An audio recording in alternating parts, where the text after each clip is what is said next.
ابھی محمد رسول اللہ عرب کی دھرتی پر نہیں آئے ہیں، ابھی اللہ کے آخری نبی دنیا میں ان کا جنم نہیں ہوا ہے، آپ کے جنم سے 40 یا 50 دن پہلے کا واقعہ ہے۔ یمن کا ایک بادشاہ ہے، اس کا نام ابرہہ ہے، اس کو معلوم ہوا کہ عرب کی دھرتی پر خانہ کعبہ نام کی ایک بلڈنگ ہے، ایک عمارت ہے، اور اس خانہ کعبہ کا طواف لوگ کرتے ہیں، لوگ حج کرتے ہیں، لوگ عمرہ کرتے ہیں۔ اس نے اپنے یمن کی راجدھانی صنعاء کے اندر ایک بہت بڑا اس نے عمارت بنوائی، اسٹرکچر بنوایا، اور حکم دیا کہ آج کے بعد یمن کے لوگ ان کو حج کرنا ہوگا، ان کو عمرہ کرنا ہوگا، وہ خانہ کعبہ نہیں جائیں گے، وہ مکہ نہیں جائیں گے، وہ میرے اس بنائے ہوئے گھر کا طواف کریں گے اور یہاں آ کر کے وہ اپنی عبادت کریں گے۔ وہ ابرہہ عیسائی تھا، کرسچین تھا، لیکن خانہ کعبہ کا احترام ان مشرکوں کے دل میں بھی تھا۔ وہ مشرک تھے، وہ بتوں کے پجاری تھے، مگر خانہ کعبہ کے بارے میں ان کا یہ عقیدہ تھا کہ اللہ کی عبادت کا پہلا گھر ہے، یہ ابراہیم علیہ السلام نے اس گھر کو بنایا ہے، اور ابراہیم علیہ السلام سے پہلے بھی یہ گھر موجود تھا، یہ دھرتی پر اللہ کی عبادت کا پہلا گھر ہے۔ لوگوں نے ابرہہ کے بنائے ہوئے اس نقلی کعبہ کا طواف کرنا تو بڑی دور کی بات ہے، اور اس کی زیارت کرنا تو بڑی دور کی بات ہے۔ لوگوں نے اتنی انسلٹ کی کہ اس عمارت کے اندر جا کر کے انہوں نے پاخانہ کر دیا، پیشاب کر دیا، گندگی کر دی۔ ابرہہ کو طیش آیا، غصہ آیا، اس نے یہ نہیں پتا کروایا اس میرے بنائے ہوئے اسٹرکچر میں کس نے پاخانہ کیا، کس نے پیشاب کیا، کس نے گندگی کی۔ اس نے کہا کہ اب میں خانہ کعبہ کو ہی مٹا ڈالوں گا، نہ رہے گا بانس نہ بجے گی بانسری۔ اس نے بہت بڑا لشکر تیار کیا، اور شاید دنیا کے اتہاس کا اور دنیا کی تاریخ کا یہ پہلا لشکر تھا جس لشکر میں ہاتھیوں کو استعمال کیا گیا۔ ابرہہ خود بہت بڑے ہاتھی پر سوار ہو کے آیا تھا، اور دنیا کی نظروں نے دیکھا کہ یمن کا یہ بادشاہ اپنے ہاتھیوں کے ساتھ خانہ کعبہ پر حملہ کرنے کے لیے یمن سے نکلا ہے۔ اور جب مکہ کی سرحدوں میں داخل ہوا، اس کے سپاہیوں نے کچھ اونٹوں کو پکڑ لیا، کچھ اونٹ تھے وہاں پر، ان اونٹوں کو پکڑ لیا اور ان اونٹوں کو اپنا بنا لیا۔ وہ اونٹ کس کے تھے؟ وہ اللہ کے رسول کے دادا عبد المطلب کے اونٹ تھے۔ عبد المطلب کو پتا چلا ابرہہ کے سپاہیوں نے میرے اونٹوں کو پکڑ لیا ہے۔ عبد المطلب آتے ہیں اور ابرہہ سے کہتے ہیں، ابرہہ میرے اونٹ مجھے واپس کر دو۔ ابرہہ کو معلوم تھا عبد المطلب خانہ کعبہ کے متولی ہیں، خانہ کعبہ کی چابی ان کے پاس رہتی ہے۔ اے عبد المطلب، میں تو تمہیں بہت نیک انسان، بہت اچھا انسان سمجھتا تھا، تم تو بہت میرے معیار سے بہت کمتر نکلے۔ اے عبد المطلب، تمہیں معلوم ہے میں یمن سے چل کر کے تمہارے خانہ کعبہ کو گرانے آیا ہوں، جس خانہ کعبہ کو تم اللہ کا گھر مانتے ہو، جس خانہ کعبہ کو تم اتنا احترام کرتے ہو کہ تم اس کا طواف کرتے ہو اور حج اور عمرہ کرتے ہو۔ اے عبد المطلب، اس خانہ کعبہ کی تم کو کوئی چنتا نہیں ہے، اور تم اپنے اونٹوں کو میرے پاس لینے کے لیے آئے ہو۔ اس کا مطلب یہ ہوا کہ تمہیں اپنے اونٹوں سے زیادہ پیار ہے، تمہیں خانہ کعبہ سے کوئی پیار نہیں ہے۔ اب ذرا جواب سننا عبد المطلب کا۔ عبد المطلب مسلمان نہیں تھے، اسی اپنے خاندان کے مذہب پر تھے، اپنے باپ دادا کے مذہب پر تھے، بت پرستی والے مذہب پر تھے، اسلام پر نہیں تھے وہ۔ لیکن انہوں نے جو جواب دیا ہے وہ جواب بڑا معقول جواب تھا۔ کہا کہ اے ابرہہ، میں اونٹوں کا مالک ہوں، اونٹوں کی حفاظت میرے ذمے تھی، اس لیے میں اپنے اونٹ لینے آیا ہوں۔ جہاں تک خانہ کعبہ کی بات ہے، ان لہو ربا یحمیہ، اس خانہ کعبہ کا ایک پروردگار ہے، ایک رب ہے، وہ اپنے گھر کی حفاظت کرنا جانتا ہے، مجھے اس کی چنتا کرنے کی ضرورت نہیں ہے۔ اور پھر چشم فلک نے وہ منظر بھی دیکھا، ابرہہ اپنے ہاتھیوں سے جب اشارہ کرتا ہے، ہاتھی شام کیا رخ کرنے کے لیے تیار ہے، ہاتھی جو ہے یمن کی طرف واپس جانے کے لیے تیار ہے، ہاتھی تینوں ڈائریکشن میں جانے کے لیے تیار ہے، مگر ہاتھی کو جب یہ کہا جاتا ہے تو خانہ کعبہ کی طرف چل، ہاتھی 1 انچ چلنے کے لیے تیار نہیں ہے، 1 انچ ہاتھی آگے بڑھنے کو تیار نہیں ہے۔ اس کے بعد دنیا کی نظروں نے یہ دیکھا، ہاتھیوں پر آئے ہوئے اس لشکر کا خاتمہ کرنے کے لیے اللہ تعالیٰ نے بارود نہیں برسایا، اللہ تعالیٰ نے توپ کے گولے نہیں برسائے، اللہ تعالیٰ نے فرشتوں کی فوج کو نہیں بھیجا، بلکہ اللہ نے کیسے اپنا عذاب نازل فرمایا؟ أَلَمْ تَرَ كَيْفَ فَعَلَ رَبُّكَ بِأَصْحَابِ الْفِيلِ۔ اے نبی، کیا آپ نے دیکھا کہ اللہ تعالیٰ نے ہاتھی والوں کے ساتھ کیا کیا؟ أَلَمْ يَجْعَلْ كَيْدَهُمْ فِي تَضْلِيلٍ۔ اے نبی، وہ تو بہت بڑی بڑی چالیں اور بہت بڑی بڑی پلاننگ بنا کر کے آئے تھے، اللہ نے ان کی ساری پلاننگ کو ناکام کر دیا۔ وَأَرْسَلَ عَلَيْهِمْ طَيْرًا أَبَابِيلَ، اور اللہ تعالیٰ نے ان کے اوپر چڑیوں کا جھنڈ بھیج دیا، چھوٹی چھوٹی چڑیاں ان کے اوپر بھیج دی، ترمیہم بحجارہ، جو اپنے چونچ میں اور اپنے پنجوں میں چھوٹی چھوٹی چنے کے برابر کی کنکریاں ان کے اوپر گراتی چلی جاتی تھی، اور وہ چھوٹی چھوٹی کنکریاں ایٹم بم بن کر کے ان کے اوپر برستی چلی جاتی تھی، جس کے اوپر وہ پتھر گرتا تھا، وہ کنکری گرتی تھی، وہ وہیں پر مر کر کے ختم ہو جاتا تھا۔ فَجَعَلَهُمْ كَعَصْفٍ مَّأْكُولٍ، اللہ تعالیٰ کے حکم سے وہ اتنے بدبختی کے ساتھ ان کا خاتمہ ہوا، كَعَصْفٍ مَّأْكُولٍ، جیسے کھایا ہوا چارہ ہو، جیسے گائے اور بکری کو آپ نے دیکھا ہوگا جب وہ چارہ کو کھا لیتا ہے اور کبھی کبھی اس کے منہ سے وہ بچا ہوا چارہ نکلتا ہے، اس چارے کی طرح ان کی ڈیڈ باڈی پڑی تھی، ان کی سڑی ہوئی لاشیں پڑی تھی، ان کی ٹوٹی پھوٹی لاشیں پڑی تھی۔ اللہ کو اپنے گھر کو بچانا تھا تو اس نے پرندوں کو بھیجا تھا، چھوٹی چھوٹی چڑیوں کو بھیجا تھا۔ میرے بھائیوں، آج کیوں نہیں آ رہا ہے پرندوں کا لشکر؟ آج کیوں نہیں آ رہی اللہ کی مدد؟ کیا یہ سوال ہمارے اور آپ کے دماغ میں نہیں پیدا ہوتا؟ بالکل پیدا ہوتا ہے۔ اور جو نظم میں نے پڑھی ابھی آپ کے سامنے خطبے کے بعد، اس نظم کے آخری شعر میں بھی یہی شکوہ کیا ہے شورش کاشمیری نے۔ حق پرستوں کی اگر کی تو نے دل جوئی نہیں، تانا دیں گے بت کے مسلم کا خدا کوئی نہیں۔ اے اللہ، کیا یہ دور بھی دیکھنا تھا کہ لا الہ الا اللہ اور اللہ اکبر کی صداؤں کے اوپر آج شرک اور کفر کی صدائیں بھاری پڑتی ہوئی نظر آ رہی ہیں؟ اے اللہ، آج تیرے گھر کے اوپر، تیری مسجد کے اوپر، تیری عبادت خانے کے اوپر اے اللہ آج شرک کے اڈے بنائے جا رہے ہیں، اے اللہ بت خانے بنائے جا رہے ہیں۔ اے اللہ، کیا یہ دن بھی دیکھنا تھا حق پرستوں کی؟ اے اللہ، اگر تو نے مدد نہ کی، کل دنیا کہے گی مسلمانوں تمہارا خدا کہاں چلا گیا؟ یہ شاعر نے بڑا سچا شکوہ کیا ہے۔ میرے بھائیوں، ہمیں تو شکوہ ہے اپنے پروردگار سے، مگر ہمارے رب کا بھی ہم سے ایک شکوہ ہے، اور آج یہی میرا موضوع ہے کہ اللہ کی مدد کیوں نہیں آ رہی ہے؟ کون سی ایسی چیزیں ہیں جس کی وجہ سے آج اللہ کی مدد نہیں آ رہی ہے؟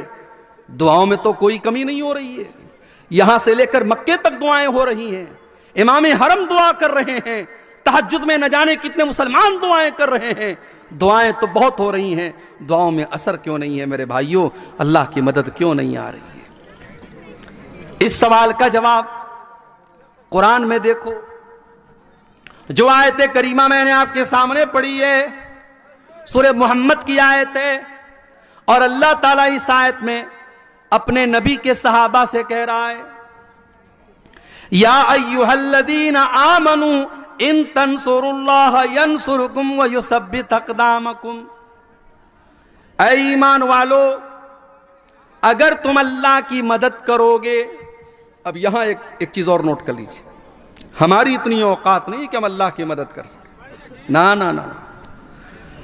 اللہ کی مدد کا مطلب کیا ہے بھائی؟ اللہ کیا ہماری مدد کا محتاج ہے؟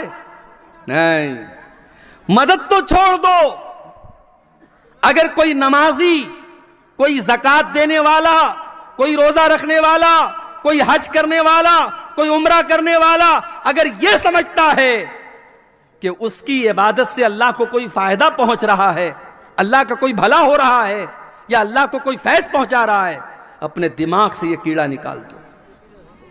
اللہ کے نبی فرماتے ہیں، اللہ تعالیٰ کہتا ہے یا عبادی، اے میرے بندو، لو ان اولکم وآخرکم وانسکم وجنکم کانوا علی اتقی قلب رجل واحد منکم، اے میرے بندو، جتنے انسان ہیں اور جتنے جنات ہیں اور جتنے پہلے کے لوگ ہیں اور جتنے بعد کے لوگ ہیں، سارے کے سارے لوگ اگر متقی بن جائیں، پرہیزگار بن جائیں، اللہ سے ڈرنے والے بن جائیں، دنیا میں سب سے نیک انسان کے جیسے بن جائیں، اللہ فرماتا ہے ما زاد فی ملکی شیئا، اے میرے بندو تم سب کے سب متقی اور پرہیزگار بن جاؤ، پھر بھی میری سلطنت میں کوئی اضافہ ہونے والا نہیں ہے۔ اور اے میرے بندو کان کھول کر کے سن لو، جتنے آدم کی اولاد ہیں اور جتنے جنات ہیں اور جتنے پہلے کے لوگ ہیں اور جتنے بعد کے لوگ ہیں، سب کے سب میرے نافرمان ہو جائیں، سب کے سب اللہ کی نافرمانی کرنے لگے،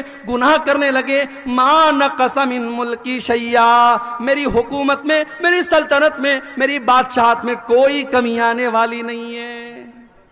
اللہ کو کوئی فائدہ نہیں ہے اور ہماری اتنی اوقات نہیں کہ ہم اللہ کی مدد کر سکیں۔ تب اس آیت کا کیا مطلب ہے بھائی؟ یا ایھا الذین آمنوا، اے ایمان والو، ان تنصروا اللہ ینصرکم، اگر تم اللہ کی عبادت کرو گے، اگر تم اللہ کی مدد کرو گے، اللہ تمہاری مدد کرے گا۔ یہاں اللہ کی مدد سے مراد کیا ہے؟ اللہ کے دین کی مدد، اللہ کے دین کی مدد۔ اگر تم اللہ کے دین کی مدد کرو گے، اگر تم اسلام کی مدد کرو گے، اگر تم اسلام کی حفاظت کرو گے، اگر تم اللہ کے دین کا تعاون کرو گے، اگر اپنے طاقت کے ذریعے، اپنے مال کے ذریعے، اپنے علم کے ذریعے، اپنے جسم کے ذریعے تم اللہ کے دین کی مدد کرو گے، اللہ تمہاری مدد کرے گا۔ اب ذرا مجھے ایک سوال کا جواب دینا۔ ڈھول بجا اس گاؤں کا نام ہے۔ میرے بھائیوں ذرا اپنے دلوں پر ہاتھ رکھ کے بتانا، صبح آنکھ کھلتی ہے تب سے لے کر رات میں بستر پہ جانے کے ٹائم تک ذرا غور کرنا، ہر شخص غور کرے، ہم اللہ کے دین کی کتنی مدد کرتے ہیں؟ ہماری ذات کے ذریعے اللہ کے دین کو کیا ملا؟ اپنے لیے تو بہت کچھ ہم نے کر لیا، بچوں کے لیے بہت کچھ کر لیا، بیوی کے لیے بہت کچھ کر لیا، گھر والوں کے لیے بہت کچھ کر لیا۔ ہمارے 24 گھنٹوں میں ہم نے اللہ کے دین کے لیے کیا کیا؟ کتنے منٹ ہم نے خرچ کیے، کتنا پیسہ ہم نے خرچ کیا، کتنی انرجی ہم نے خرچ کی؟ میرے بھائیوں اللہ کی مدد ایسے نہیں آئے گی۔ ان تنصروا اللہ ینصرکم، جب تم اللہ کی مدد کرو گے اللہ تمہاری مدد کرے گا، اور اللہ تمہاری مدد ہی نہیں کرے گا وَيُثَبِّتْ أَقْدَامَكُمْ، بڑے سے بڑی سپر پاور تمہارے سامنے آ جائے، بڑے سے بڑے ہتھیار تمہارے سامنے آ جائیں، تمہارے پیر کے اندر کبھی لغزش نہیں آئے گی، اللہ تمہارے قدم کو جمع کر کے رکھ دے گا۔ اور یہی فرق ہے میرے بھائیوں ہمارے بیچ میں اور نبی کے صحابہ کے بیچ میں۔ نبی کے صحابہ اللہ کے دین کی مدد کے لیے ہر وقت تیار رہتے تھے۔ ذرا جنگ احد کا منظر دیکھو میرے بھائیوں، جنگ احد میں چند مسلمانوں کی غلطی سے جیتی ہوئی جنگ ہار گئے مسلمان اور سارا پاسا پلٹ گیا، اللہ کے پیارے نبی زخمی ہو گئے۔ اصل میں بار بار یہ جو ہے نا مائک اس کی وجہ سے دباؤ کی وجہ سے جھک جا رہا ہے،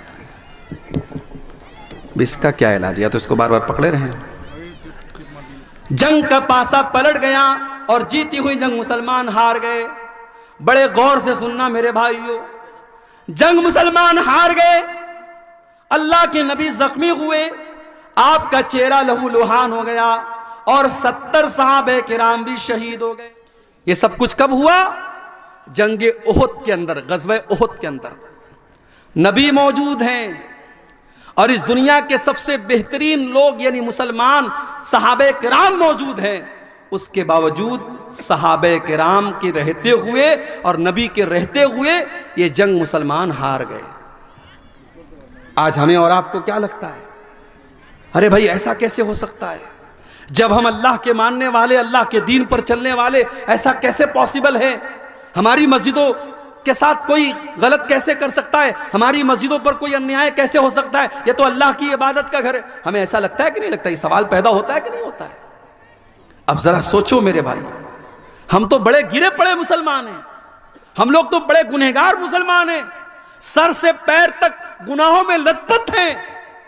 سوچو جب صحابہ کے دور میں یہ حالت ہوئی ہے، ایک غلطی، صرف ایک غلطی کی ہے صحابہ نے، چند صحابہ نے، جن کو اللہ کے نبی نے تعینات کیا تھا پہاڑی کے اوپر، یہاں سے ہٹنا نہیں، 50 لوگوں کو تعینات کیا تھا، اور جب جنگ مسلمان جیت گئے اور مال غنیمت کو حاصل کرنے لگے تو ان 50 میں سے 40 صحابہ وہاں سے ہٹ گئے اور صرف 10 لوگ بچے، اور خالد بن ولید رضی اللہ تعالیٰ عنہ جو ابھی مسلمان نہیں ہوئے تھے، انہوں نے پیچھے سے حملہ کر کے جیتی ہوئی جنگ کا پانسا پلٹ دیا اور مسلمان جنگ ہار گئے۔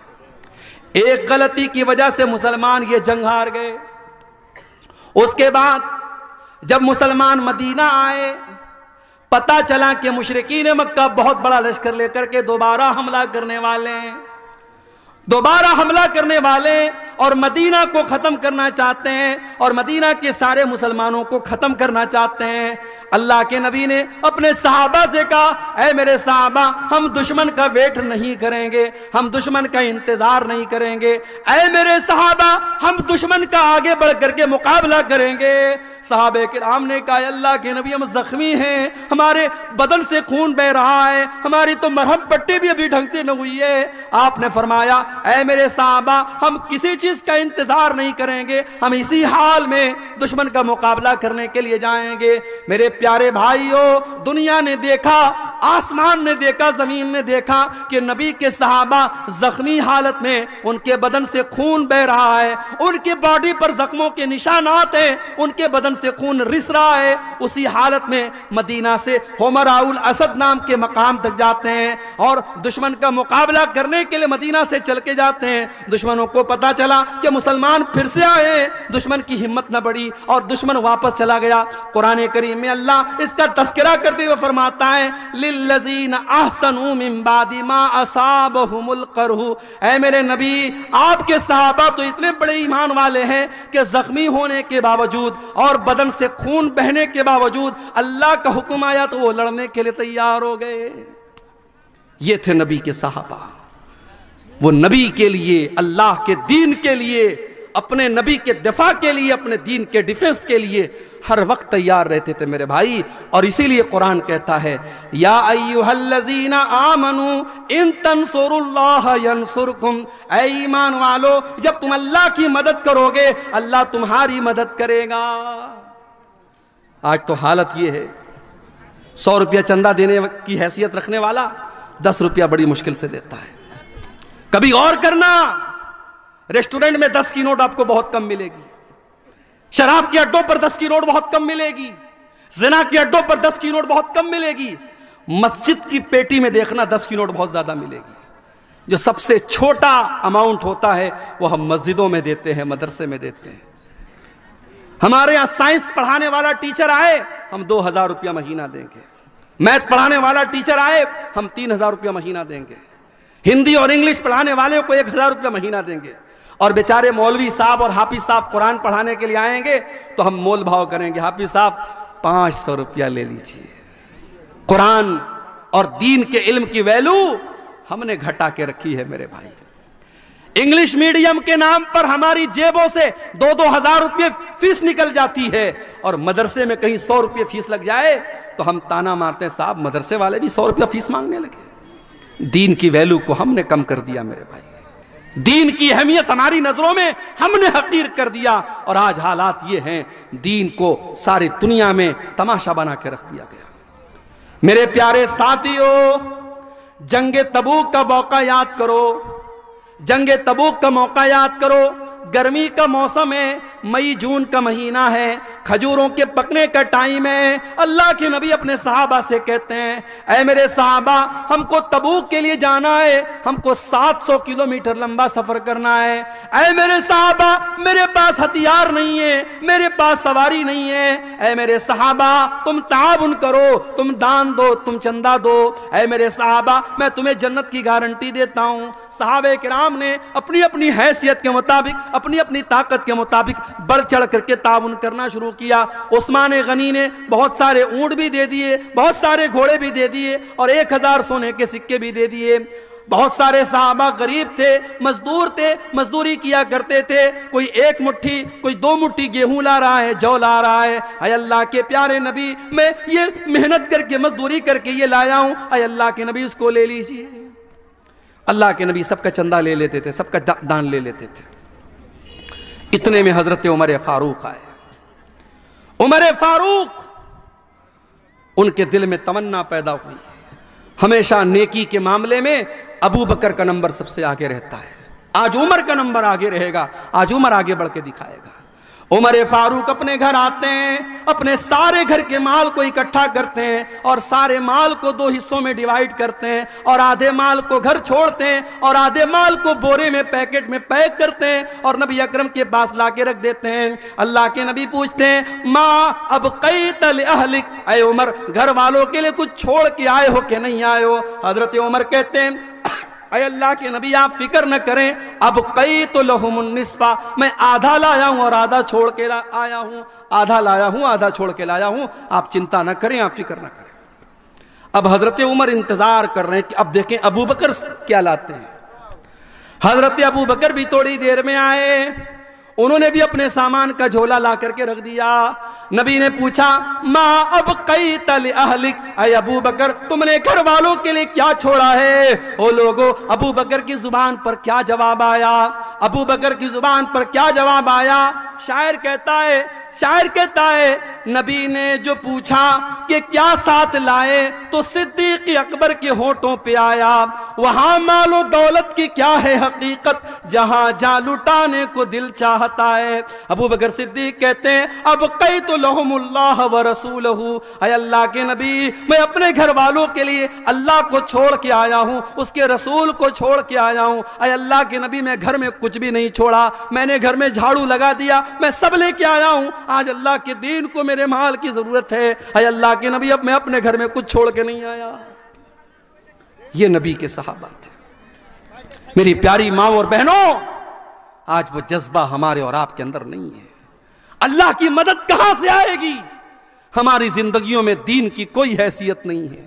ہماری 24 گھنٹے میں ہم اگر غور کریں ہم دین کے لیے کتنی محنت کر رہے ہیں اور دین کے لیے ہم کیا کر رہے ہیں میرے بھائیوں، ہم کچھ نہیں کر رہے ہیں۔ اللہ کا وعدہ تو سیدھا سیدھا ہے، ان تنصروا اللہ ینصرکم، جب تم اللہ کے دین کی مدد کرو گے اللہ تمہاری مدد کرے گا۔ غزوہ احد کا وہ منظر بھی یاد کرو میرے بھائی، ایک عورت آتی ہے، بتایا گیا تیرا بھائی شہید ہو گیا ہے، تیرا باپ شہید ہو گیا ہے، تیرا شوہر شہید ہو گیا ہے۔ باپ کے مرنے کی خبر سنی، بھائی کے مرنے کی خبر سنی، شوہر کے مرنے کی خبر سنی، ساری مصیبتوں پر صبر کر لیا، اور پھر کہتی ہے او لوگو ٹھیک ہے میرے باپ کا انتقال ہو گیا، میرا بھائی شہید ہو گیا، میرا شوہر شہید ہو گیا، مجھے یہ بتاؤ کہ اللہ کے رسول کا کیا حال ہے؟ لوگوں نے کہا اللہ کے رسول بالکل صحیح سلامت ہیں۔ اس نے کہا نہیں، جب تک میں اپنے نبی کا دیدار نہ کر لوں، جب تک میں اپنے نبی کو دیکھ نہ لوں مجھے چین نہیں مل سکتا۔ لوگوں نے دیدار کرایا، لوگوں نے دکھایا دیکھو یہ اللہ کے نبی ہیں۔ جب اللہ کے نبی کو دیکھتی ہے تو کیا کہتی ہے؟ کل مصیبت بعدک جلل یا رسول اللہ، اے اللہ کے نبی آپ کے رہتے ہوئے ساری مصیبتیں میرے لیے آسان ہیں۔ اے اللہ کے نبی آپ زندہ ہیں، آپ صحیح سلامت ہیں، مجھے باپ کے جانے کا، مجھے بھائی کے جانے کا، مجھے شوہر کے جانے کا کوئی دکھ نہیں ہے۔ اللہ کے دین کے لیے اپنا سب کچھ قربان کرنے کا جذبہ تھا میرے بھائیوں صحابہ کے اندر، وہ جذبہ ہمارے اندر نہیں ہے۔ جب تک یہ جذبہ ہم پیدا نہیں کریں گے ہم اور آپ اللہ کی مدد کے حقدار نہیں ہو سکتے۔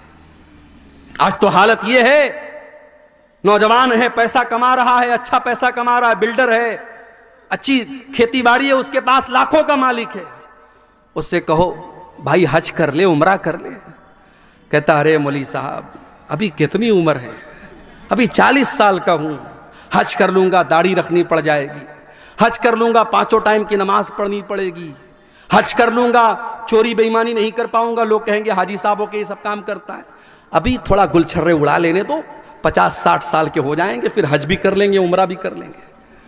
مجھے بتاؤ 40 سال والوں، کیا تم لکھوا کے لائے ہو کہ تم 50 سال تک زندہ رہو گے؟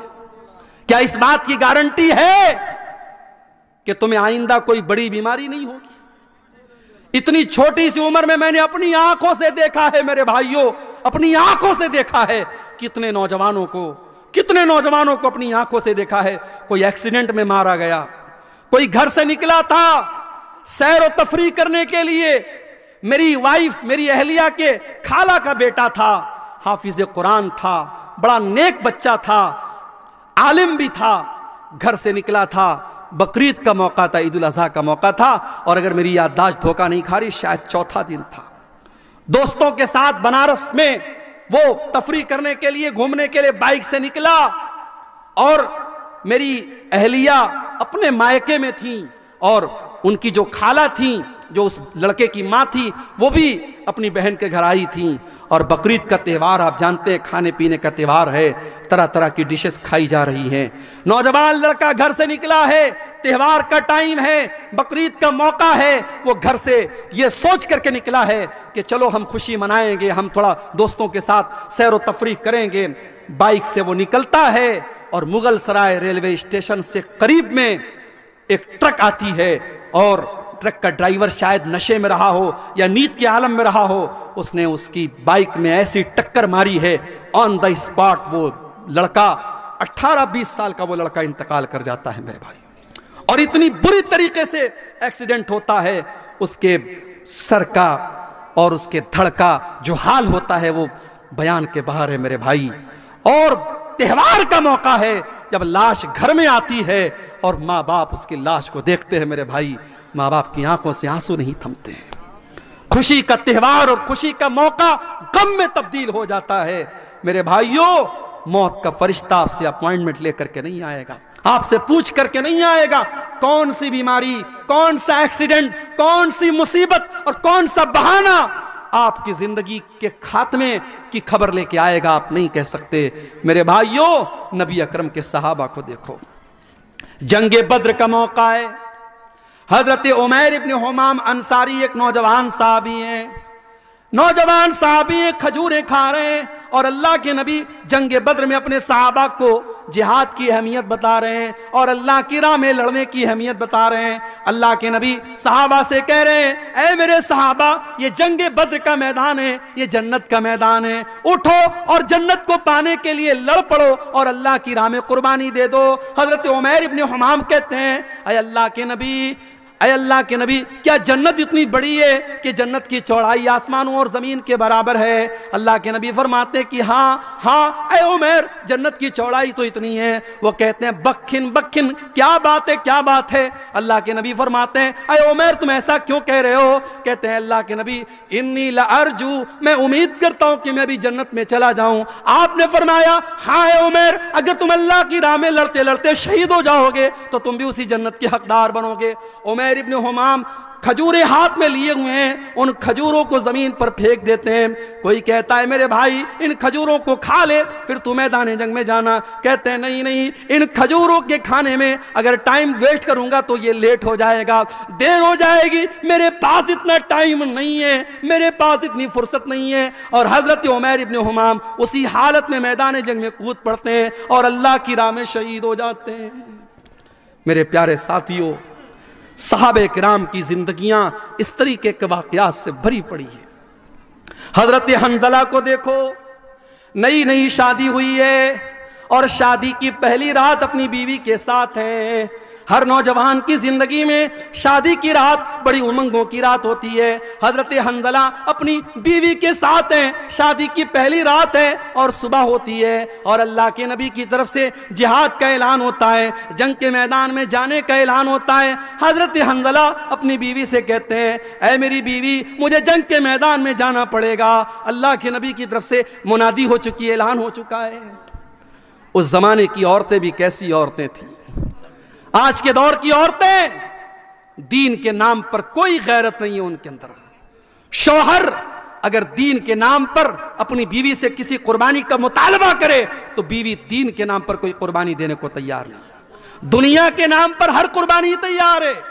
ابھی میں بھاگلپور سے پورنیہ آ رہا تھا، 4-5 نوجوان آپ کے اسی پورنیہ کے، کوئی 22 کا ہے، کوئی کہیں کا ہے، کوئی کہیں کا ہے، دیکھا سب ممبئی سے آ رہے ہیں. ممبئی سے کہنے لگے مولوی صاحب ہم لوگ ممبئی میں رہتے ہیں، وہاں کام کرتے ہیں اور مہینوں کے سالوں کے بعد ہم اپنے وطن کو لوٹ رہے ہیں، ڈھیر سارا سامان لے کے لوٹ رہے ہیں۔ بیوی کو یہ گوارا ہے کہ شوہر مجھ سے 6 مہینہ 7 مہینہ دور رہے، ممبئی میں رہے، سعودی میں رہے، دبئی میں رہے، بیوی کو یہ ساری آزمائش اور یہ ساری قربانی گوارا ہے۔ کیوں؟ کیونکہ شوہر کما کے لائے گا۔ اللہ کے دین کے لیے اگر وہی شوہر داڑھی رکھ لے تو بیوی کہتی ہے ارے پہلے اتنے ہینڈسم لگتے تو تم داڑھی کیوں رکھ لی، تم نے بیکار لگنے لگے۔ شوہر دین کے لیے اگر اللہ کی راہ میں کچھ صدقہ خیرات کر دے اور بیوی کا کوئی زیور دینے کی بات کر دے تو بیوی کو تیش آ جاتا ہے۔ یہ آج کے دور کی عورتیں ہیں۔ میرے پیارے ساتھیوں، حضرت حنظلہ شادی کی پہلی رات اپنی بیوی سے کہتے ہیں مجھے اللہ کی راہ میں جانا ہے، نبی کی طرف سے جہاد کا اعلان ہوا ہے۔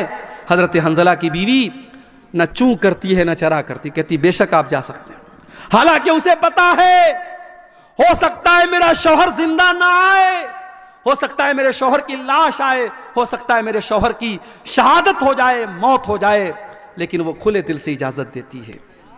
جہاد محبت کی آواز گونجی، کہا حنظلہ نے یہ دلہن سے اپنی، اجازت اگر دو تو جام شہادت لبوں سے لگانے کو دل چاہتا ہے۔ حضرت حنظلہ اسی حالت میں جنگ کے میدان میں جاتے ہیں، ان کے پاس غسل کرنے کا بھی ٹائم نہ تھا، ان کے پاس پانی کے ذریعے طہارت حاصل کرنے کا بھی ٹائم نہ تھا۔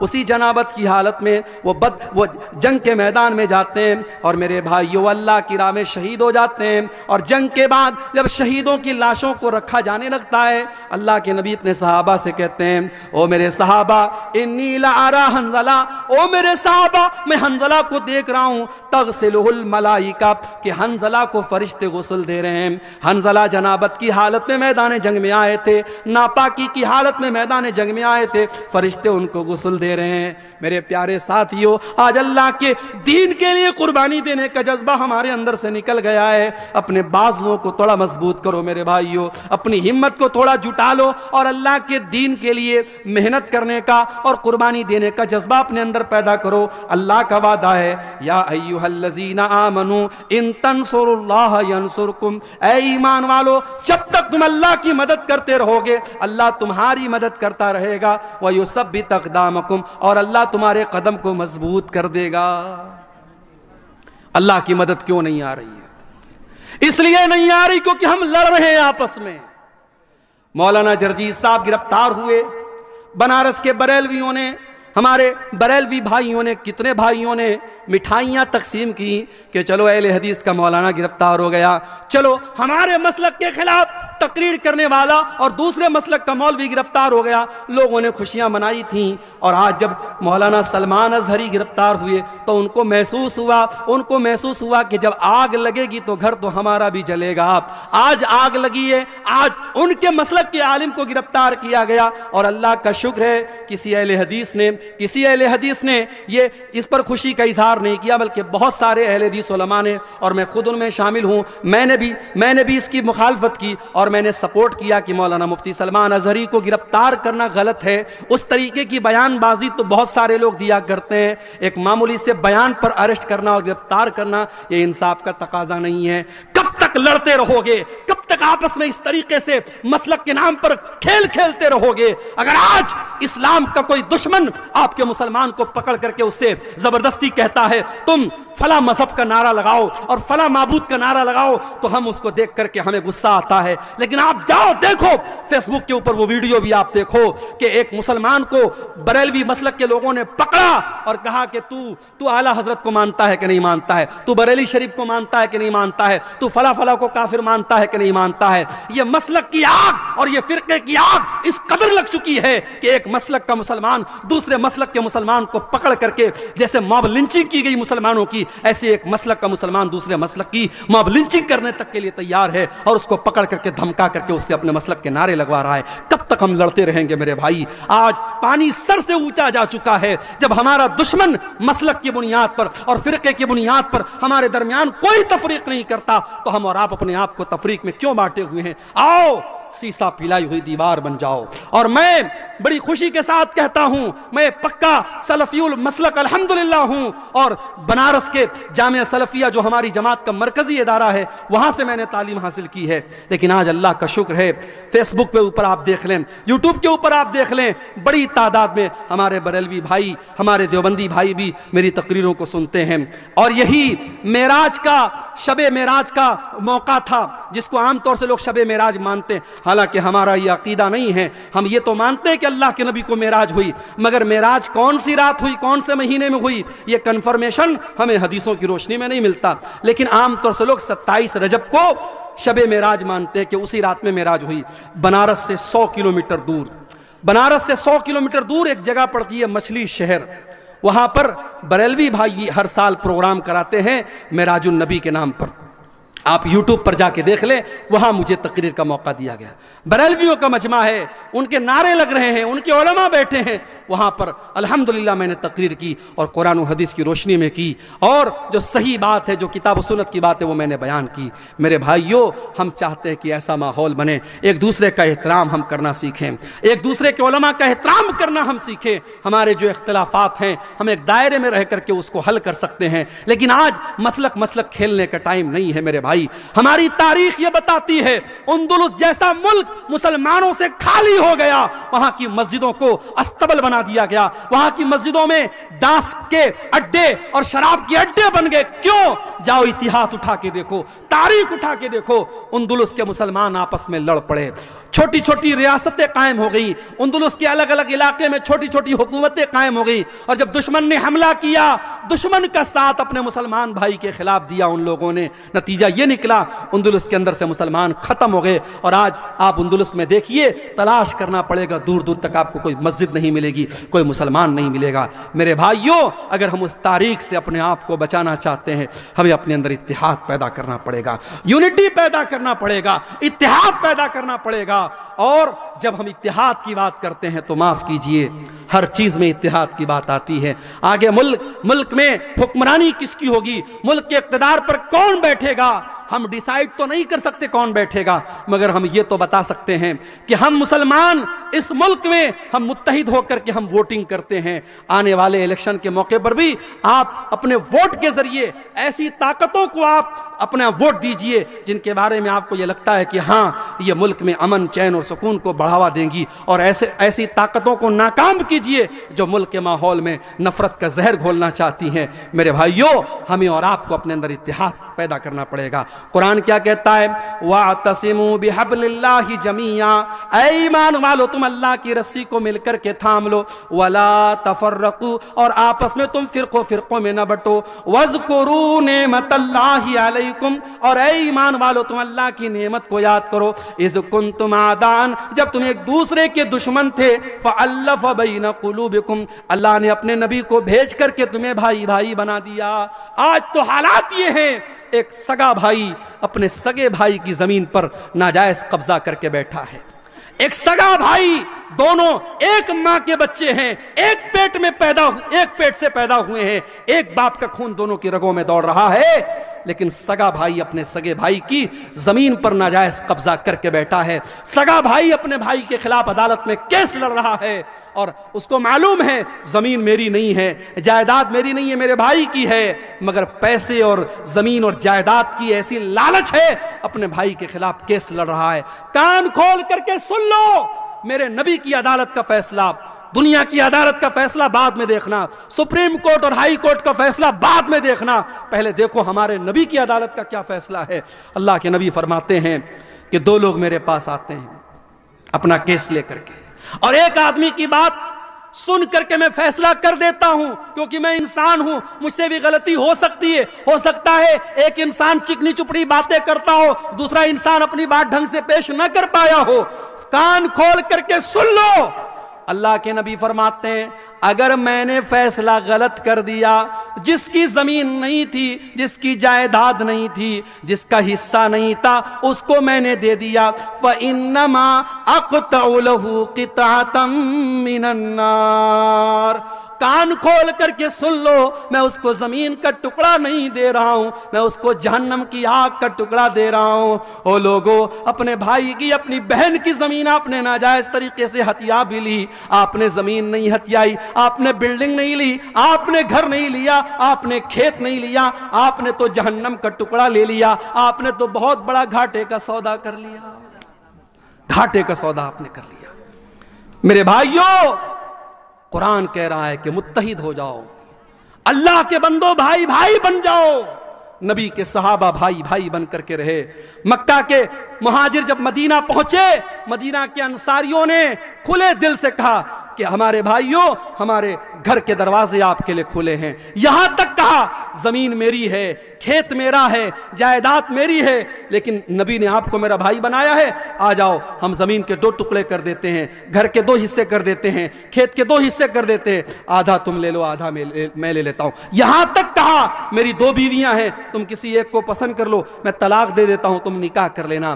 قربانی اور محبت کی یہ مثال پورے انسانی اتہاس میں کبھی نہیں ملتی۔ میرے بھائیوں، ہم اور آپ اپنے گاؤں میں آرام سے سو رہے ہیں، ہم اپنے گھر میں بچوں کے ساتھ آرام سے سو رہے ہیں، وہاں فلسطین میں ڈیلی بمباری ہو رہی ہے اور چھوٹے چھوٹے بچے مارے جا رہے ہیں، اور یہ UN کی رپورٹ ہے، اقوام متحدہ کی رپورٹ ہے، اب تک لاکھوں بچے غازہ کے اندر مارے جا چکے ہیں، معصوم بچے مر رہے ہیں، اور ہمیں رات میں آرام سے نیند پر، بستر پر نیند آ رہی ہے۔ نہیں میرے بھائی، مسلمان تو وہ ہوتا ہے، چاہے فلسطین میں اس کا بھائی مر رہا ہو، چاہے دنیا کے کسی بھی کونے میں اس کا بھائی مر رہا ہو، اپنے بھائی کے مرنے پر اس کا دل دکھی ہو جائے، اس کے قوم کا کہیں بچہ مارا جائے، اس کو لگے میرا بچہ مر رہا ہے، کہ کہیں کسی عورت کی عزت لوٹے، اسے لگے میری بہن کی عزت لوٹ رہی ہے، کہیں کسی کا گھر گرے، اسے لگے میرا گھر گر رہا ہے۔